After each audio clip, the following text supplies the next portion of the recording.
And the carcasses of this people shall be meat for the fowls of heaven and the beasts of the earth, and none shall fray from them. Shalom. First off, give all praise, honor, and glory unto Yahweh, Bahashem, Yahushai, Bahashem, Rakakadash.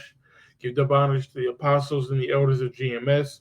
Salutes and honors to the elect, all the brothers across the four corners who are enduring in truth and sincerity, all the men and women who follow. This is the brother Karatazar from the GMS Nebraska camp, coming back at you with another lesson through the spirit and power of Yahweh Bahashem Yahushai. This one being entitled Babylon Should Be a Feast for Crows. All right, and that's a play on words with the Game of Thrones book called A Feast for Crows, which is basically referencing that there's going to be a great war. All right, and after this great war, there are going to be so many dead bodies that, it's going to be a feast for crows. And that's what the scripture is saying here in Jeremiah, the 7th chapter, 33rd verse. It says that the people are going to be meat for the fowls of heaven, all right, and for the beasts of the earth. So there's going to be a lot of death, all right, in these last days. We know, of course, what's ultimately coming. And so let's get Isaiah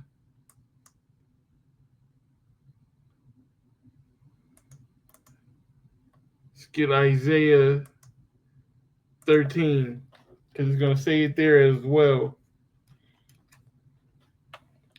This is Isaiah 13. I'm not going to get the whole thing. We're going to get straight to the point. This is Isaiah 13 and 19. In Babylon, all right, which is America, the glory of kingdoms, the beauty of the Chaldees' excellency shall be as when the Most High overthrew Sodom and Gomorrah. So this is what happened to Sodom and Gomorrah. All right, fire rained down from heaven. All right, and it destroyed those cities. It wasn't necessarily a nuclear bomb, but just follow me what I'm saying. Fire rained down and completely destroyed those cities, and they were made an example of how we should not live. Okay, and America is going to be the modern day example of how people should not live. In verse 20, it says, "It shall never be inhabited, neither shall it be dwelt in from generation to generation. Neither shall the Arabian pitch tent there, neither shall the shepherds make their fold there." So America is going to be a desolate land when this happens, all right? Because what you see depicted here, a nuclear bomb doing exactly this. All right, going from one end of the earth to the other end of the earth. I didn't plan on the video switching, but that's just the spirit.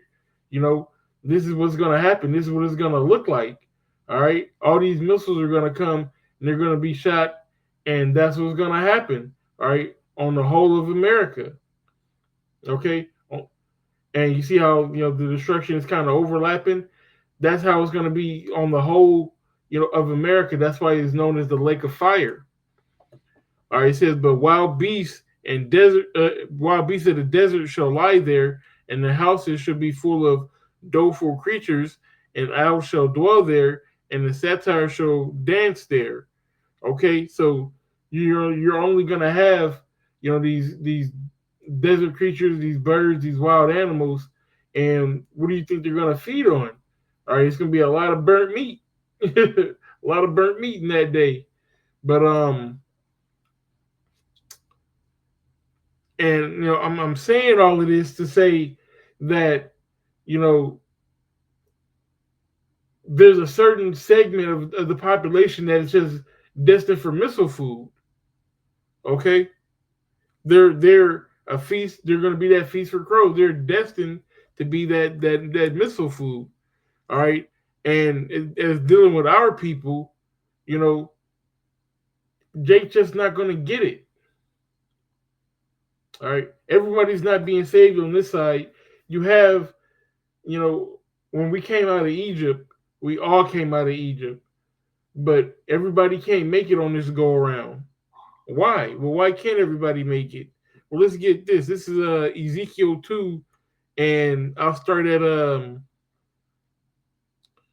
verse 3. It says, "And he said unto me, Son of man, I send thee to the children of Israel, to a rebellious nation that have rebelled against me.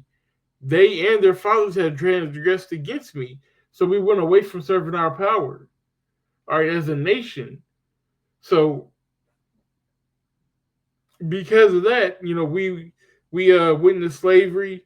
Um, we're getting a judgment, okay, and out of this judgment, only the righteous, only the ones whom the Lord has deemed worthy are going to come back and praise His name and be deemed, like I said, worthy of that salvation. It says, "For they are impudent children and stiff-hearted. I do send thee unto them, and thou shalt say unto them, Thus saith the Lord power." Right, and they will, and it's like, and they, whether they will hear or whether they will forbear, for they are a rebellious house. Right, Jacob, the stiff-necked people. So we go to them, we tell them, about the destruction. We tell them about the MOTB. We tell them who their enemy is. We tell them who they truly are, whether they would hear or whether they'll forbear. And guess what? When this prophecy comes to pass, all right, when these missiles are shot and they're in the air flying, guess what? Yet you shall know that there had been a prophet among them. They're going to remember then what the men of the Lord were saying. But right now, they're missile food on this side. They're deemed for death.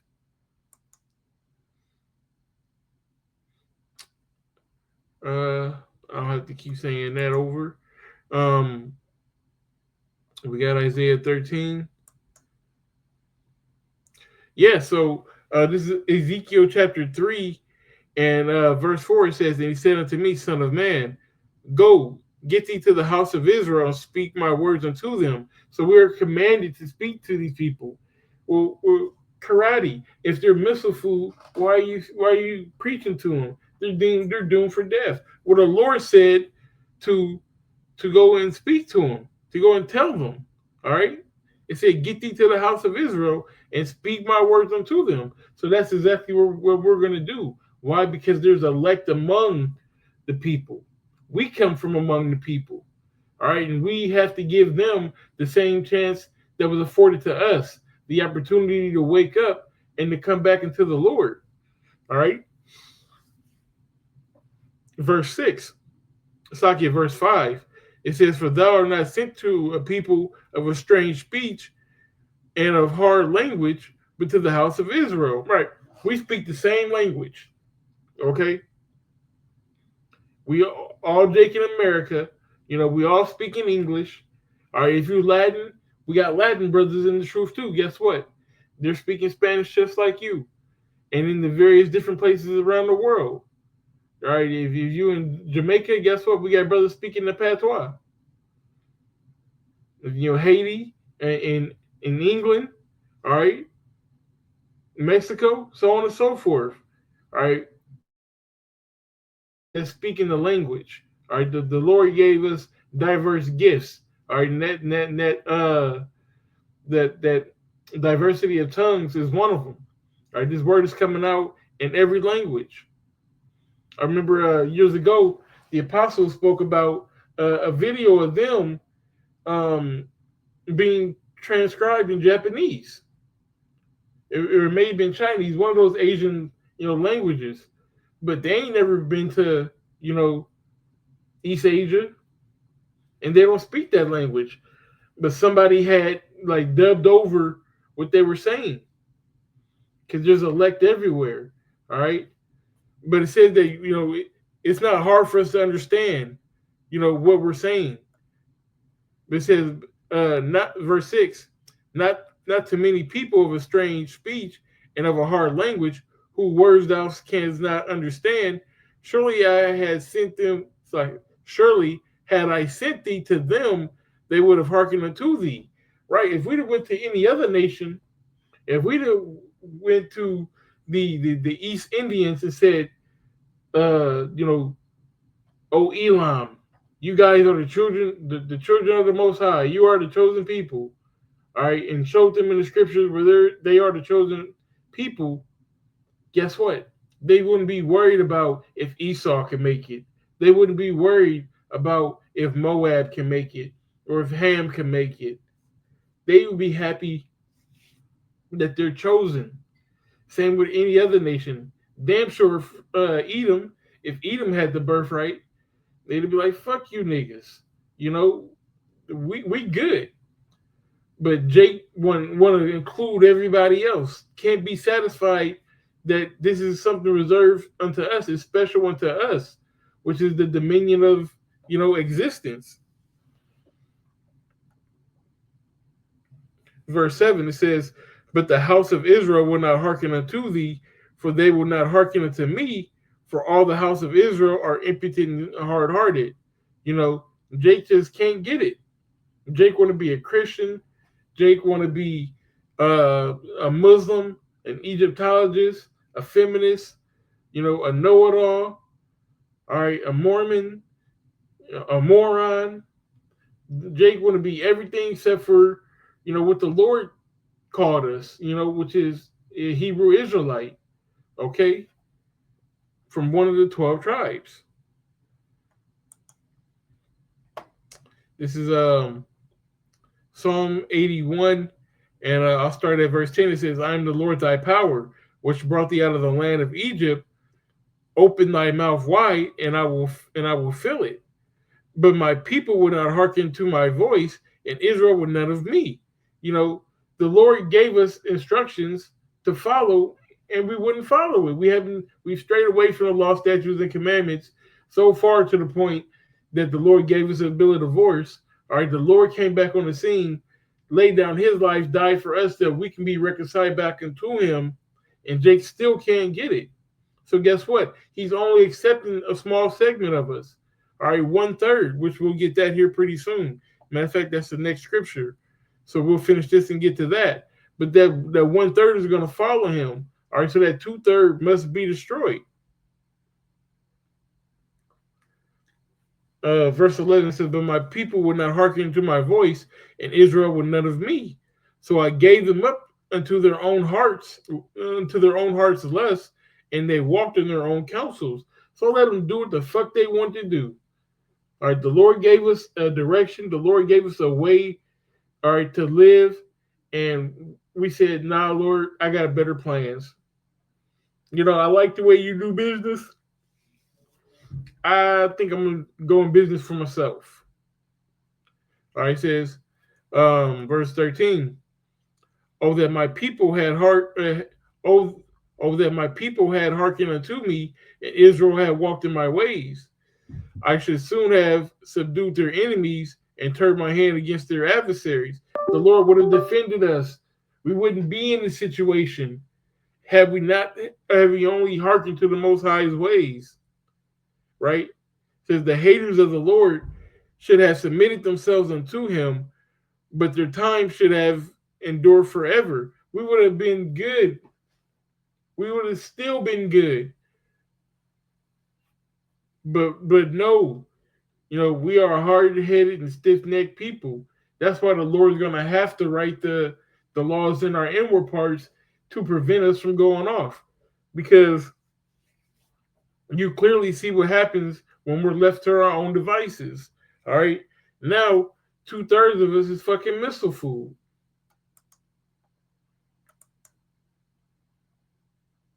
Look at this. Look at this raw power. All right? Missile food. Missile food. All right, this is Zechariah chapter 13 and verse 8. It says, "And it shall come to pass that in all the land, saith the Lord, 2 parts therein shall be cut off and die, but the third shall be left therein." Right? So, hey, when these missiles are ready to drop, 2 parts of our nation are going to be cut off and die. All right, that's 2/3. That's 66.6% of the nation, all right, are going to die. It says, in the 1/3 like one part, it's like in the third should be left therein. So you're gonna have 33.3% who still make it. Okay, the 144,000, along with the innumerable multitude of men, women, and children who are following the truth, who have came back to Yashar Allah, the Prince of the Power, who know and who call on the names of Yahweh Bashem Yahushai. All right, you Yah Israelites ain't on the schedule for salvation. If you calling on Yahuwah and Yeshua, you're not gonna make it. You better get your education correct, or guess what? The heavens gonna scroll up on you. All right, let's get that real quick.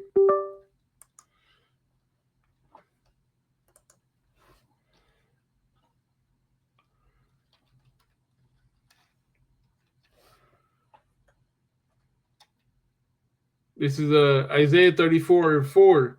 It says, "And all the hosts of heaven shall be dissolved, and the heavens shall be rolled together as a scroll, and all their hosts shall fall down, as a leaf falleth from the vine, and as a falling fig from the fig tree." So, hey, just the way that you see, all these bombs dropping like figs, all right, and the heaven's gonna be like a scroll. All right, that's what that mushroom cloud is. All right, that's one of the figs. That's one of the arrows. Okay, that are being shot as a strong archer, ready to hit their mark, right? And totally obliterate everything. That's that scroll right there. All right, so yeah, man, that's the 2/3 destiny. All right, it's gonna be a big feast for crows. And I'll get this last scripture and we'll end it on this. This is Daniel chapter 12. And I'll start at verse 1. It says, "And at that time shall Michael stand up, the great prince who standeth for the children of my people, of thy people. And there should be a time of trouble." We're going to go through Jacob's trouble. It's going to be a time that never was, as the book of Matthew says. All right, hard times. There ain't going to be no rapture. All right, the believers ain't going to be saved out of the hard times. You got to go through the hard times to make it into the kingdom. All right, we ain't exempt. We ain't saved till we saved. And until this destruction is about to happen, and the Lord say, "Come out of her, my people, and deliver us out of here," we got to endure. It says, "And there should be a time of trouble, such as never was since there was a nation, even to that same time. And at that time, thy people should be delivered, every one that should be found written in the book." Right, the ones who are called on the name of Yahweh Shem Shai, all right, the righteous blood, all right, the ones who have died in His truth and their works do follow, all right, the men who are sighing and crying for the abominations that are done in the midst thereof. Those are the people who are going to see the salvation. What about the rest? Verse 2, it says, "And many of them that sleep in the dust of the earth shall awake." Awake from what? After this destruction. Because 2/3 of our people got to die on this side. 2/3 of our people got to experience this. All right, they got to have their shadows burned onto the ground. All right, and be disintegrated into pieces, be demeglarized. All right, it says, "Many of them that sleep in the dust shall awake, some to everlasting life, and some to shame and everlasting contempt." So you're going to have those, like I said, the men of the Lord who died, their works do follow them. They're going to wake into everlasting life. Okay, but you have the 2/3 of our people who are going to, get this work, so to speak. All right, and they're going to wake and they're going to be lesser in the kingdom. All right, because there's levels in the kingdom. You're going to have, the Most High, Yahweh Shai, the 12, and then the 144,000. All right, and then, it's like the 144,000 and the rest of the elect, okay, the innumerable multitude. And then you have the 2/3. All right. It's a righteous caste system, if you will. All right. So Lord's will, that's all I really wanted to get into. And Lord's will, this is edifying. And we give all praise, honor, and glory unto Yahweh, Bahashem, Yahushai, Bahashem, Rakakadash. Give double honors to the apostles and the elders of GMS. Salutes and honors to the elect, All the brothers across the four corners who are enduring in truth and sincerity are the men and women who follow. A Shalom.